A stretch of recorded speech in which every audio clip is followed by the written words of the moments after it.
ધીરે ધીરે ખસે ને બે બાજુ જોઈને ધીમે ધીમે જવા દેજે. હાલ ફાટક ખુલ્યું એટલે સામે બે બાજુ ઉતાવળવાળા જશે.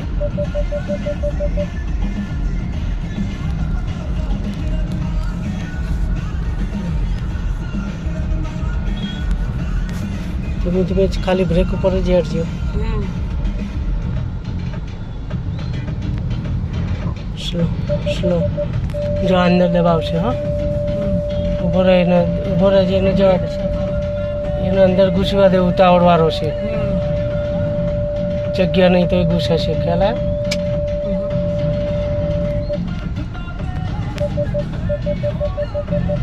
જવા દે થોડું. ખોલ થોડું બ્રેક. જવા દે થોડી એક્સિટર આપ. સેજ એક્સિટર આપ. સેજ ધીરે ધીરે આપ. થોડું જવા દે.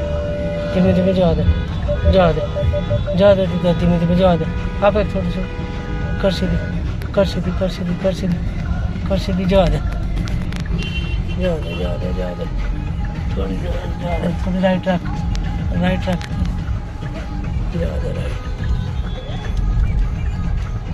જો બંધ નહીં થવા આવી ફાટક. જવા દે ધીરે સ્લો. ધીમે ધીમે આમ રાઈટ રાખ. થોડી રાઈટ લે. હા જવા દે રાઈટ. જવા દે. કર સીધી. જવા દે.